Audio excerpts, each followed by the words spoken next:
Hola amigos, el día de hoy vamos a visitar la Basílica de Guadalupe. En este sitio hay dos museos, por lo que dividiremos este video en dos partes. En este primer video presentaremos el Museo Guadalupano. Y bueno, pues para eso necesitamos un poco de su historia. La Basílica de Guadalupe fue construida en honor a la Virgen de Guadalupe, la cual se celebra el 12 de diciembre. A partir de los primeros días de este mes, cientos de personas acuden al recinto para acompañarla. Algunas de ellas llevan sus imágenes para que sean bendecidas. A esas personas se les llama feligreses. Y muchas de ellas vienen en grupos desde muy lejos. A esos viajes se les conoce como peregrinaciones. Todas las peregrinaciones caminan por esta calle para ingresar a la villa, la cual recibe el nombre de Calzada de Guadalupe. Es común ver que esta calzada se llena de peregrinos que quieren visitar el recinto.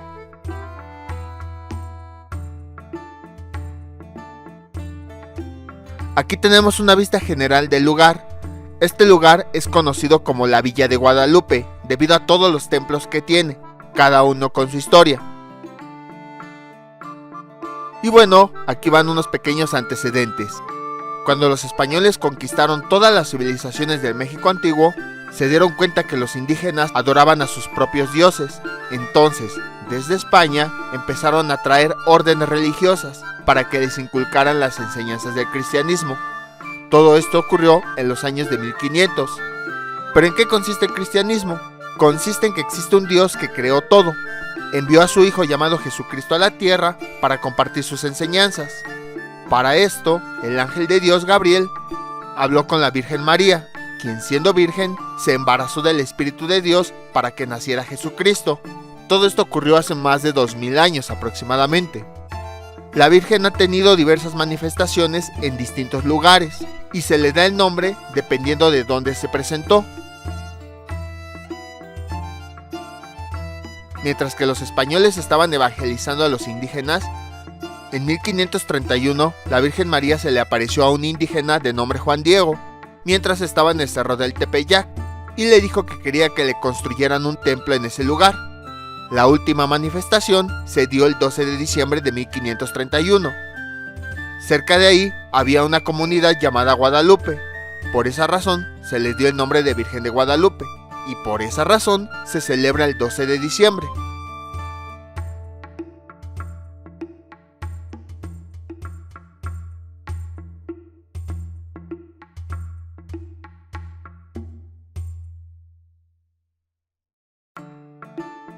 A este primer templo que tenemos aquí, hoy en día se le conoce como Templo Expiatorio a Cristo Rey. Empezó a construirse el 25 de marzo de 1695 y fue terminado en abril del año 1709. Su arquitecto principal fue Pedro de Arrieta.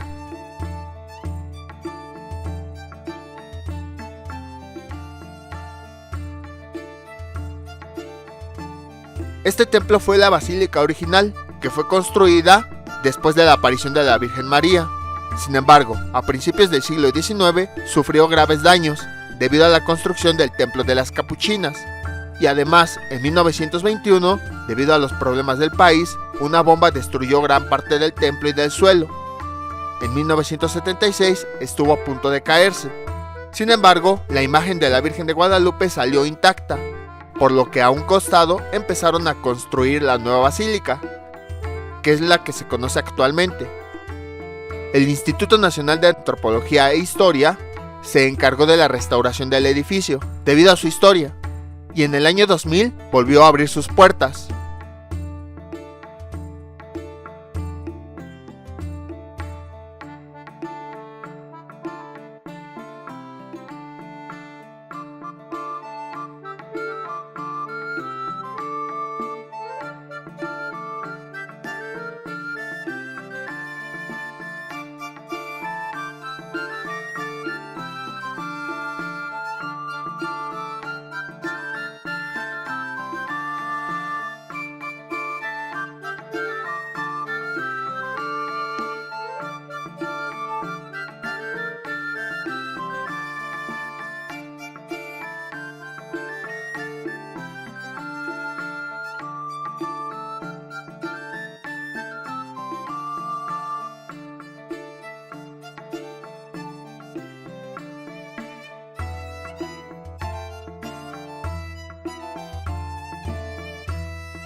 El siguiente recinto es el templo de Santa María Guadalupe de Capuchinas.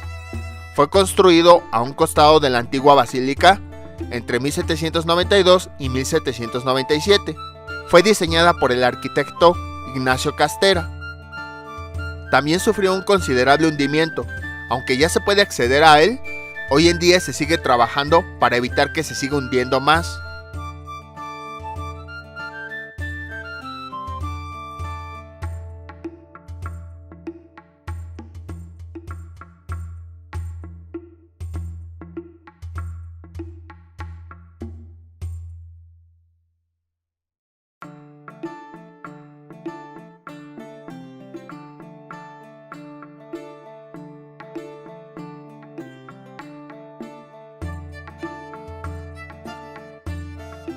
Ese día que yo entré, estaban ensayando unos integrantes del coro. Aquí dejaré un pequeño fragmento de cómo se escuchaba.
A este espacio donde se ven todos los templos se le conoce como Plaza Mariana.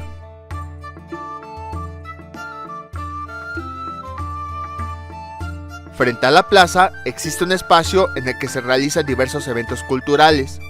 La verdad desconozco el nombre de este lugar.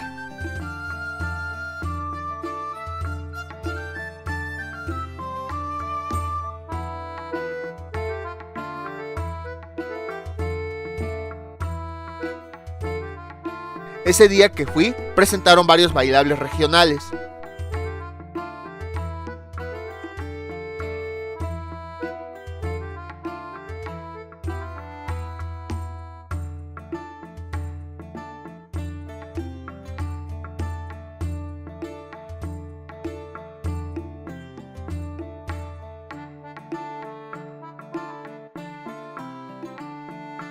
Y como fue en fechas cercanas al Día de Muertos, presentaron algunas canciones relacionadas con la época.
El reloj gigante que se ve se llama carrillón.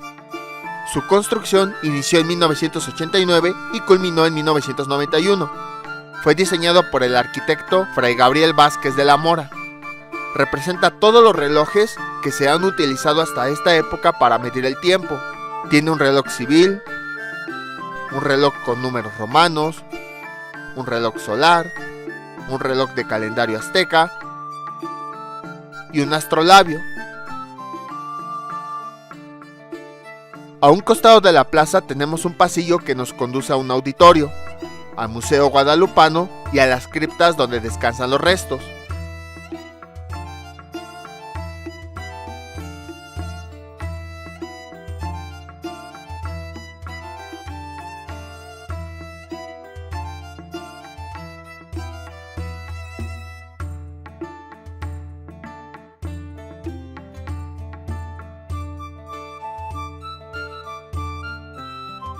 A este último lugar solo pueden acceder familiares que hayan depositado ahí a sus difuntos. Si continuamos caminando, vamos a llegar al museo. Antes de entrar, necesitamos conocer un poco de la historia de los papas. Como habíamos comentado, Jesús traía a predicar la palabra de Dios. Además, eligió a 12 personas para que lo ayudaran, conocidos como los 12 apóstoles. Cuando murió en la cruz, al tercer día resucitó y se le apareció a sus seguidores y les pidió que salieran al mundo a predicar sus enseñanzas y todo lo que vieron. Uno de ellos, llamado Pedro, fue el que más se empeñó en esta labor. Pedro se convirtió en el principal predicador de la palabra de Jesucristo. A su muerte, otra persona continuó con esa labor, y a su muerte, otra persona continuó, y así sucesivamente. Con el pasar de los años, más personas se unían a esta labor, pero eran representados por ese seguidor principal de Pedro. A esa comunidad que se iba uniendo se le llamó Iglesia Católica y Apostólica. Y a la persona que lo representaba, que iba pasando de generación en generación, por así decirlo, empezando por Pedro, es a la que se le dio el nombre de Papa. La Iglesia Católica construyó su sede principal en el Vaticano. Al templo que está ahí le pusieron el nombre de Basílica de San Pedro, en honor precisamente a ese apóstol. Y así transcurrieron los años. Hasta 1978 llegó uno de los papas, conocido como Papa Juan Pablo II. Fue el más querido del mundo debido a su tendencia de viajar a muchos países. Por esa razón, recibió el nombre de Papa Peregrino. En 1979 vino por primera vez a México, en donde conoció a la Virgen de Guadalupe. Pero en 1981, una persona le disparó al Papa mientras este saludaba a las personas frente a la Basílica de San Pedro. El religioso estuvo a punto de morir, pero se puso en manos de la Virgen de Guadalupe y poco después recobró su salud y además perdonó a su atacante. Desde entonces tuvo devoción por la Virgen de Guadalupe, por lo que visitó a México 4 veces más, en 1990, en 1993, en 1999 y en el 2002. Era uno de sus lugares preferidos y falleció hasta el 2005. Y bueno, seguramente dirán, ¿por qué contamos toda esta historia? Ahorita que entremos al museo lo entenderán. Debido a que el Papa tenía mucho amor por México, a su muerte fueron donadas al país varias pertenencias. A la entrada del museo está un vehículo que usó para recorrer las calles del país. Anteriormente este carro estaba abierto, pero después del atentado se diseñó un vehículo que lo protegiera, y a este vehículo se le dio el nombre de Papa Bus. Este fue el que utilizó en su cuarta visita en 1999. Fue diseñado de tal forma que el Papa estuviera dentro y tuviera comodidad para moverse, así como para que las personas lo vieran desde el exterior.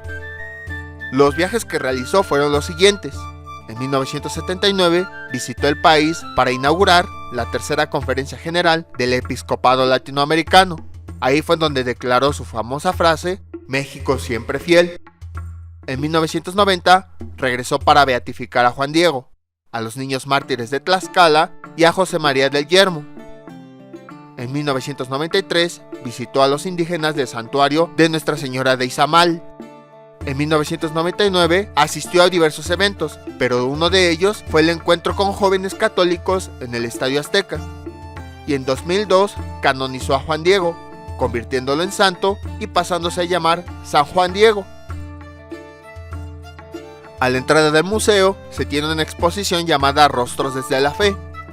Se trata de una serie de fotografías tomadas en 2018, a algunas de todas las personas que vienen desde diversas partes del país a la basílica para dar gracias a la Virgen de Guadalupe, pedir perdón por alguna falta o pedir por algún milagro.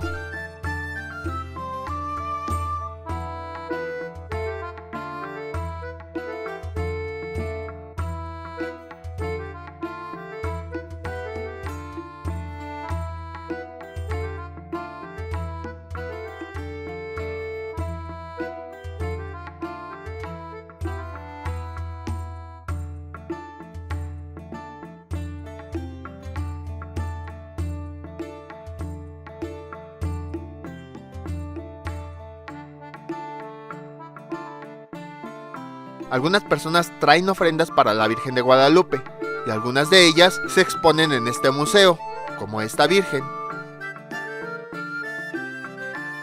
Después de la exposición tenemos una fotografía del Papa Juan Pablo II, con algunas de las frases que dijo a México cuando vino. A un costado tenemos más ofrendas que han traído los feligreses durante su visita cuando han venido a la Basílica de Guadalupe.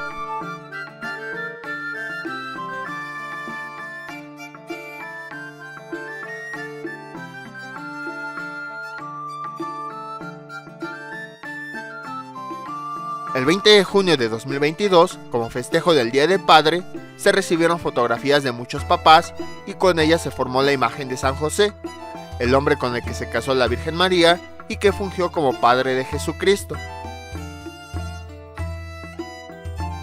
De la misma forma, el 10 de mayo del 2022, en conmemoración al Día de la Madre, se recibieron fotografías de varias mamás y con ellas se formó la imagen de la Virgen María. Cabe destacar que en ambos casos también se recibieron fotografías de las personas que fallecieron durante la pandemia y se colocaron como homenaje a ellas.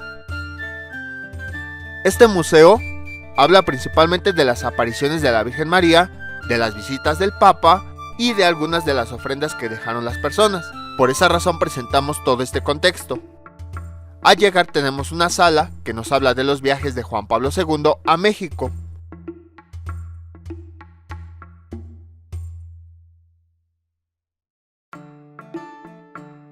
Los tapetes que están en el suelo son fragmentos de los tapetes que se colocaron en el camino donde pasó el papabús.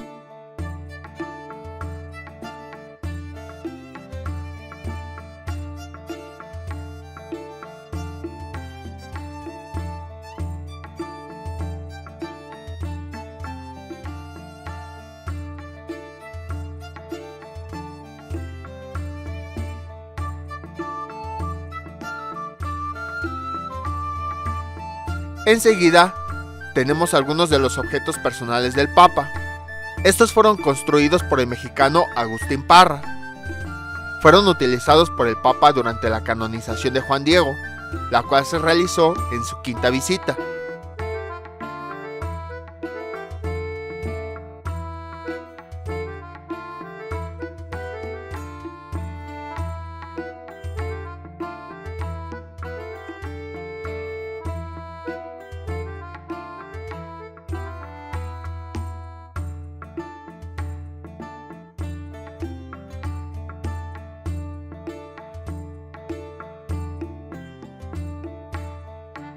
Enseguida tenemos algunas pinturas referentes a Juan Diego y a las apariciones de la Virgen.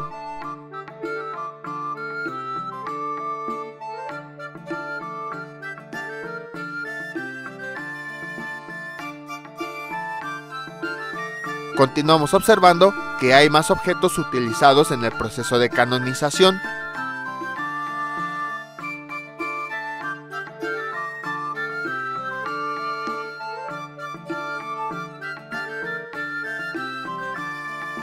Si continuamos el recorrido, vamos a ver que hay una serie de relieves que nos describen de forma genérica las apariciones de la Virgen María. Se cree que fueron más de 10, pero actualmente solo se toman en cuenta 5. Y la historia pues es más o menos así, de forma rápida. La primera aparición fue el 9 de diciembre de 1531. Juan Diego caminaba por el Tepeyac y escuchó la voz de la Virgen. Al acudir a su llamado, la Virgen le dijo que fuera con el obispo Juan de Zumárraga y que le dijera que le construyera un templo en ese lugar. Este se dirigió a la casa del obispo y le contó lo ocurrido, pero no le creyó. Juan Diego regresó en la tarde al Tepeyac y la Virgen se le volvió a aparecer por segunda ocasión y le dijo que volviera a ir. Juan Diego regresa el 10 de diciembre y le cuenta al obispo lo que ocurrió y este le pide una señal. Ese mismo día en la tarde, Juan Diego regresa al Tepeyac y la Virgen se le aparece por tercera vez. Entonces, la Virgen le dice que regrese nuevamente mañana y que le dará la señal. Sin embargo, el tío de Juan Diego se enferma y este decide cuidarlo, por lo que no se reúne con la Virgen al día siguiente, 11 de diciembre. Pero al día siguiente, 12 de diciembre, su tío se pone grave y Juan Diego decide ir a buscar ayuda, pero como no se encontró con la Virgen, decidió rodear el cerro.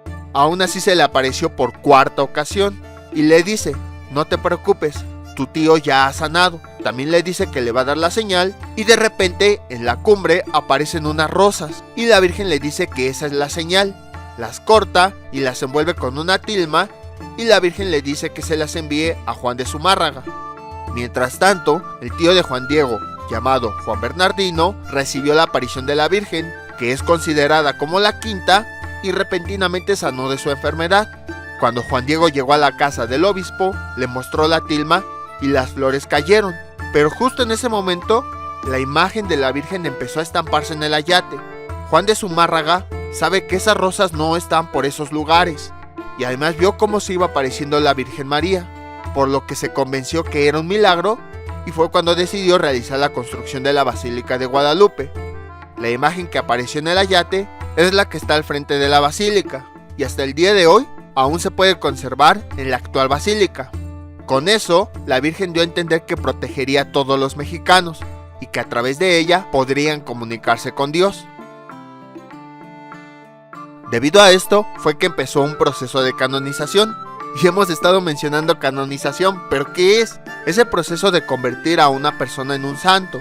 Un santo es una persona considerada como interceptor de Dios que protege a un grupo de personas. Para que una persona sea santo, se requieren muchos estudios en el que se verifiquen tres condiciones: que haya hecho un milagro, que sea una persona real y que haya vivido en un estado de santidad.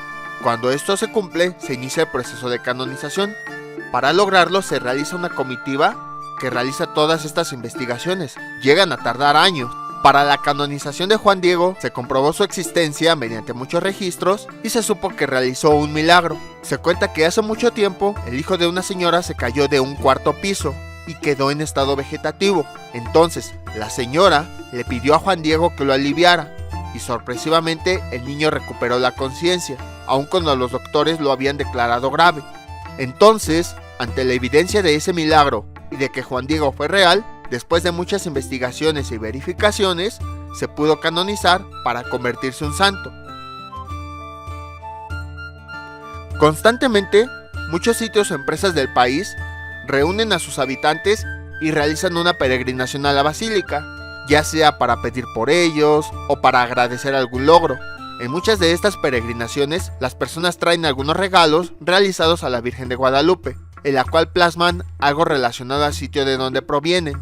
En la siguiente sala existen algunas de estas ofrendas, realizadas con materiales y elementos característicos propios de esa región.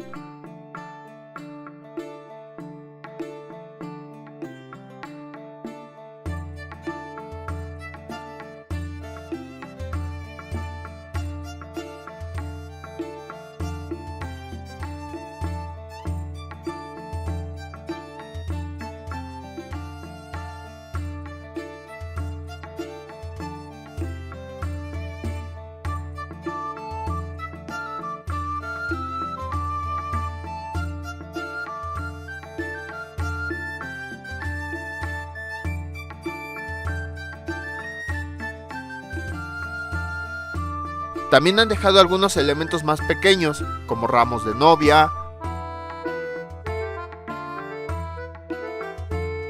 algunas personas realizan algunos cuadros hechos con distintas técnicas, como grabados, repujados, óleo, etc.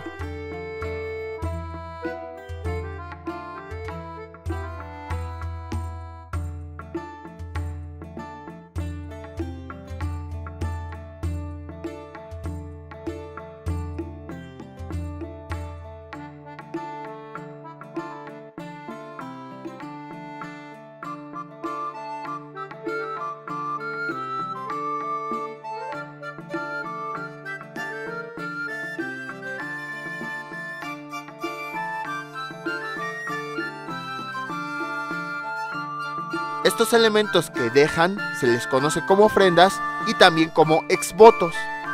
En cada una de estas ofrendas se explica el por qué las dejan.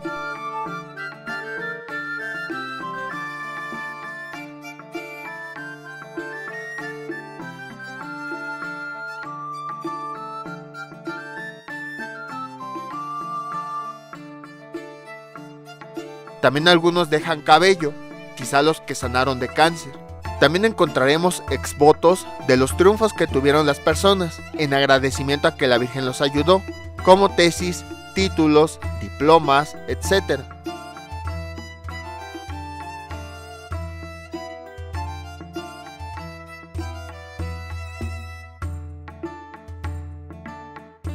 Algunos famosos también han dejado ofrendas.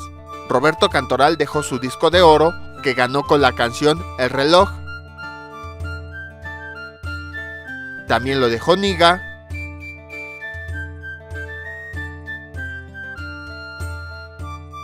Y también Eric Ramos por su canción El Mariachi. Otro disco de oro es el de un grupo llamado Los Tres Caballeros.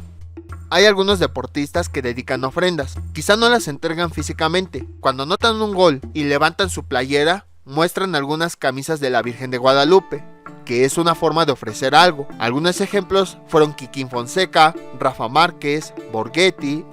También han dejado algunos otros objetos, como el cinturón que ganó el boxeador Javier Escobedo, la camisa de la selección mexicana de fútbol del 2006.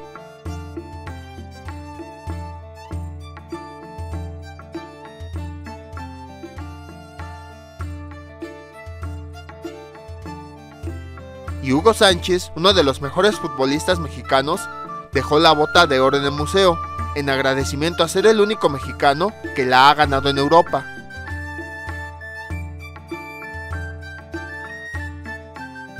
También tenemos algunos trofeos de campeonatos regionales de diversos equipos de fútbol.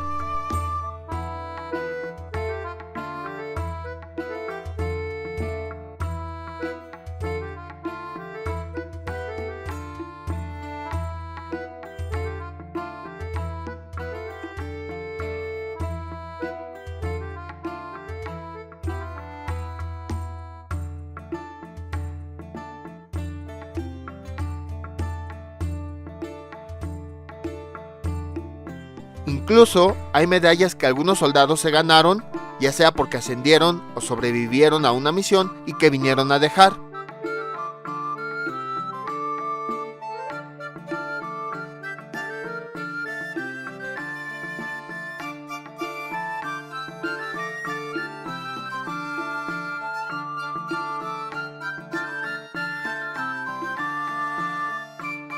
En la siguiente sala tenemos diversos cuadros y fotografías de cómo ha ido evolucionando el Cerro del Tepeyac. La primera de ellas fue una pintura de la vista en 1877.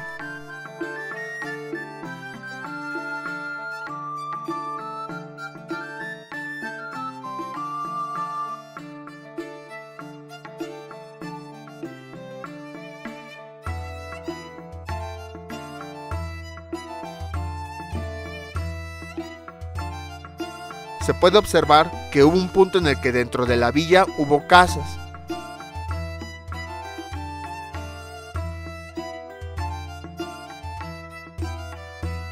También tenemos fotografías de la reconstrucción de la antigua basílica, cuando estuvo a punto de caerse.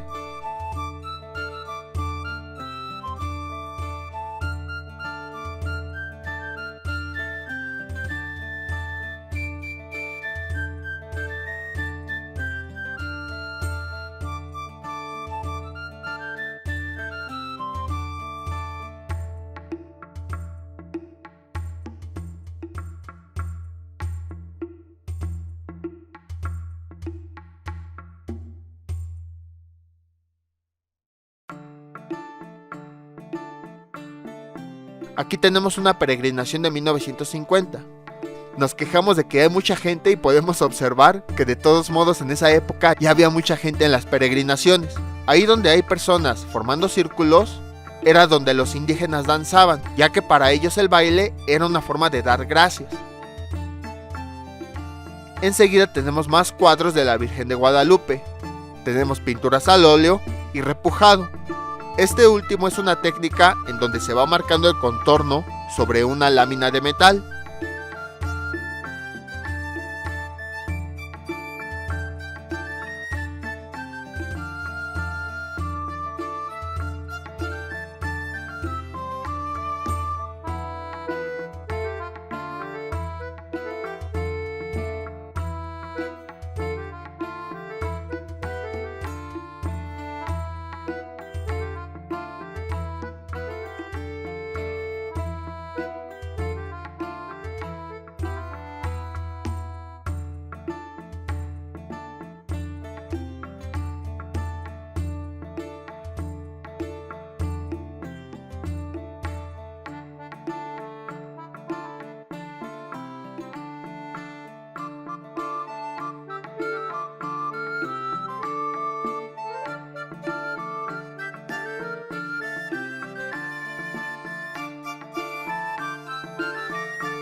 Al final tenemos cuadros de otros lugares del planeta, así como vistas de la Ciudad de México desde otros lados.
Después tenemos vistas del cerro del Tepeyac.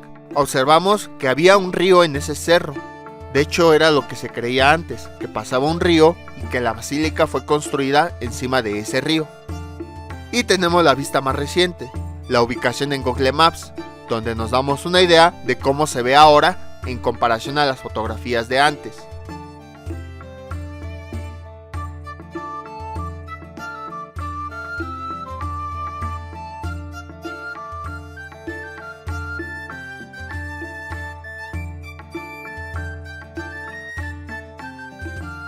Y tenemos una reproducción de la tilma de Juan Diego para poder observarla mejor y poder estudiarla. Esta tiene una gran cantidad de simbolismos. El cabello lacio representa que era virgen. La cinta representa que estaba embarazada de Jesucristo. Por eso cuando las mujeres están embarazadas, se dice que están encinta. Las estrellas representan las constelaciones que había ese día de la aparición. También tenemos la ubicación de las apariciones. Este símbolo es el Tepeyac y aquí tenemos un dibujo que nos representa que salía agua. Luego tenemos la luna, que representa un símbolo de fecundidad, nacimiento, feminidad y vida. Abajo tenemos los colores verde, blanco y rojo, que representan fe, esperanza y caridad. Y tenemos un ángel, pero también se cree que podría ser Juan Diego. ¿Por qué? Porque tiene alas de águila. Y recordemos que en la cultura mexica, los guerreros más importantes eran los guerreros águila. Por esa razón se cree que es Juan Diego, porque al asignarle esas alas de águila, le estaban dando la misma jerarquía que un soldado. También podemos observar que se ve un pie que sale del vestido. Y además tiene un pliegue sobre su ropa, como si estuviera levantando la rodilla, símbolo de que estaba bailando, justo como lo hacían los indígenas. Las manos están colocadas así porque es un símbolo de refugio. Cuando se estudió la tilma, que lleva casi 500 años, se dieron cuenta que estaba como flotando encima del ayate. No estaba sobre él, sino como flotando. y debido a que fue hecha con ramas, pues ya se hubiera dañado, pero sigue intacto. Incluso los detalles que tiene son tan pequeños que con la tecnología de esa época un pintor no la hubiera podido realizar. Al analizar los ojos, se observó que se reflejan siluetas de varias personas. Se cree que eran las de Juan Diego, Juan de Zumárraga y su traductor y otras personas presentes el día que se apareció, justo cuando Juan Diego abrió el ayate, como si ese ojo estuviera viendo a esas tres personas y se hubieran reflejado ahí. Las otras personas no se sabe quiénes son, pero se cree que podrían ser una familia indígena o la familia de Jesucristo compuesta por José, María y Jesús. El color de la piel es un poco oscuro, para indicar que los mestizos eran producto de la mezcla de sangre indígena y española, y además iban a ser protegidos por ella, como si fuera su madre. Por esa razón es que los mexicanos la conocen como la Madre de México. De hecho, se cree que Quetzalcóatl es la representación de Jesucristo en las creencias indígenas. En otras palabras, Dios siempre ha estado con ellos desde la época prehispánica, nada más que con distintos nombres. Tiene más simbolismos que son muy interesantes, pero en este video no alcanzaríamos a ver todos. En otra sala del museo tenemos pequeños cuadros pintados llamados milagros. Se tratan de pequeñas pinturas en donde ponían un retrato de la Virgen de Guadalupe, una ligera explicación del milagro que les concedió y un dibujo representativo de lo que ocurrió. Las personas los iban a dejar a la basílica después de que la Virgen los ayudaba, como agradecimiento a su voluntad. Generalmente eran peticiones en donde peligraba la vida de alguien, como enfermedades, accidentes, cirugías, etc. Muchas son antiguas, desde hace más de 60 años. Por esa razón tienen faltas de ortografía, pues antes no era tan fácil ir a la escuela.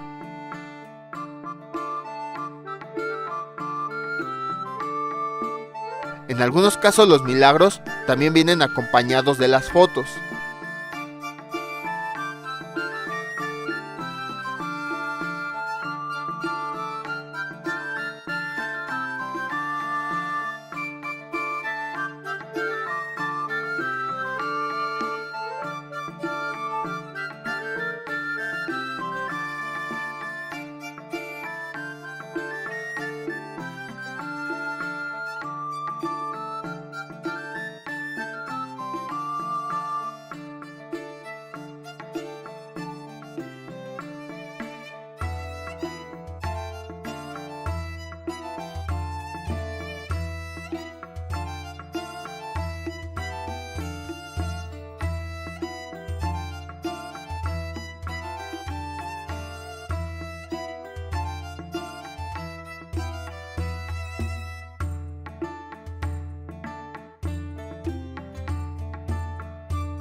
Después tenemos una vitrina con pequeños objetos llamados milagritos.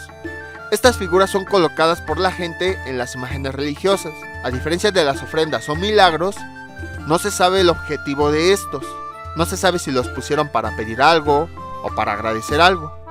Por ejemplo, si vemos la figura de un corazón, no se sabe si la persona que lo puso fue para pedir un corazón, para agradecer que se curó del corazón, para agradecer que le donaron el corazón, o simplemente como regalo.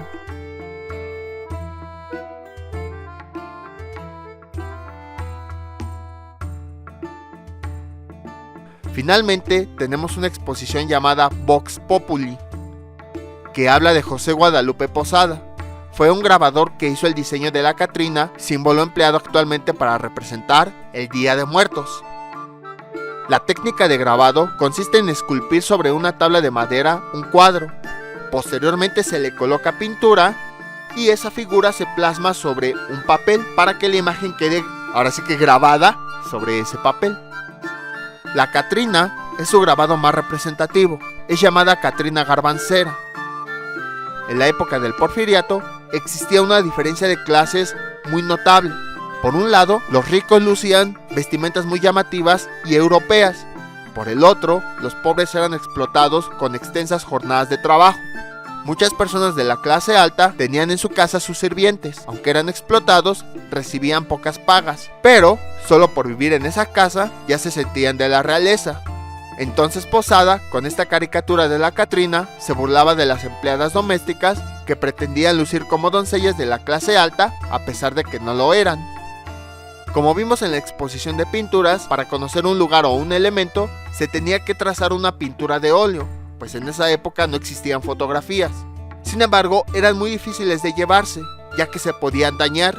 Lo que Posada hizo fue que hizo grabados de diversos lugares, y al colocarles pinturas sobre la tabla, las podía plasmar en diversos pedazos de papel, y estos ahora sí se podían transportar a otros sitios sin problemas, y de esa forma se llevaban fácilmente todas las obras. Así Posada hizo grabados de varios sitios de México, como la Basílica de Guadalupe, y gracias a esto pudo plasmarlos y distribuirlos para dar a conocer el sitio a diversas partes del mundo.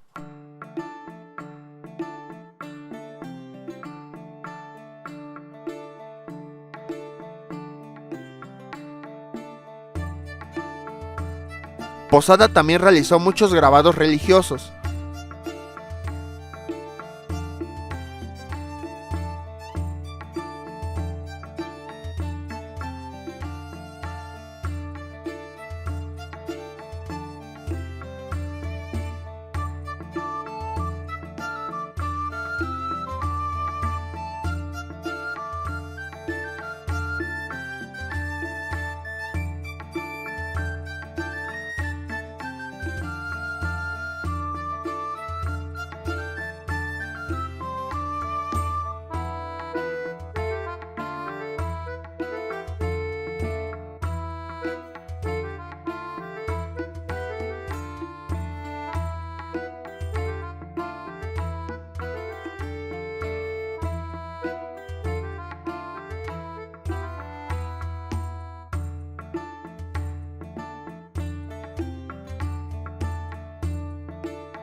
Aquí tenemos algunos ejemplares de figuras talladas en madera para plasmarlos o grabarlos en hojas de papel.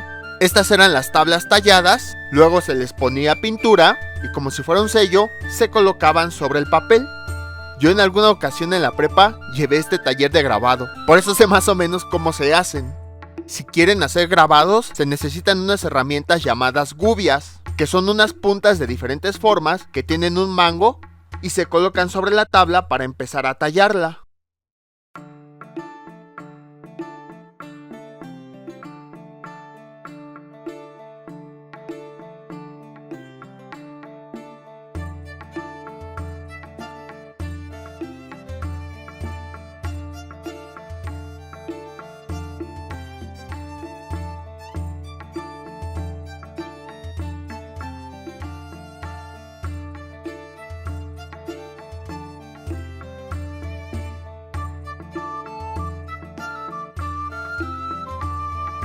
se puede observar cómo en sus primeros grabados eran figuras sencillas. Se ve como gran parte de la figura tenía pintura negra, pero gracias a la práctica, sus últimos grabados cada vez eran más detallados y definidos, que ya no se veían solamente manchas de pintura.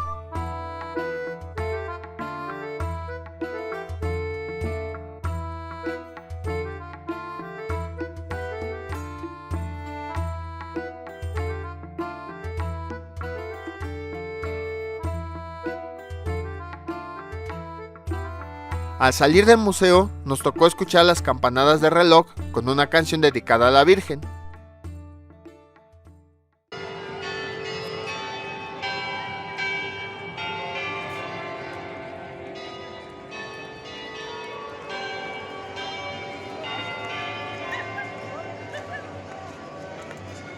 Enseguida, nos dirigimos a otro templo conocido como Antigua Parroquia de Indios.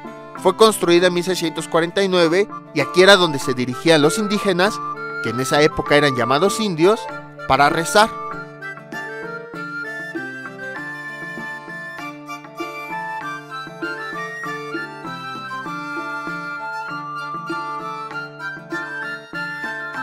En este sitio fue que habitó Juan Diego los últimos años de su vida, de 1531 a 1548.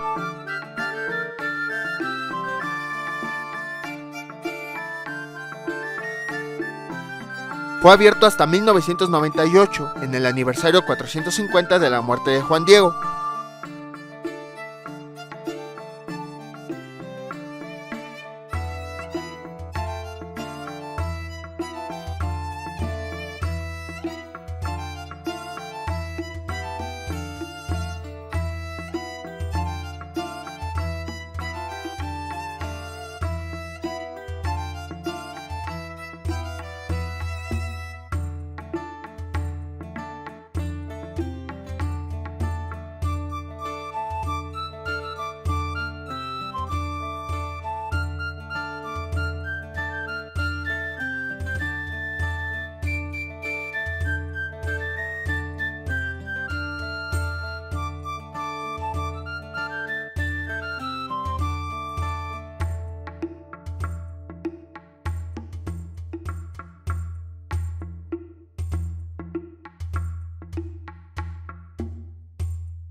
A un costado del lado izquierdo de este templo se encuentra el segundo museo. A ese recinto se le da el nombre de Museo de la Basílica de Guadalupe. En este se muestran algunos elementos que tuvo la basílica original antes de ser trasladada a la nueva basílica. De hecho, estamos en la parte trasera de esta antigua basílica. En este trayecto es donde se cree que ocurrieron las apariciones. Y bueno, por lo tanto este video lo vamos a dejar hasta este punto. No se vayan a perder la siguiente parte.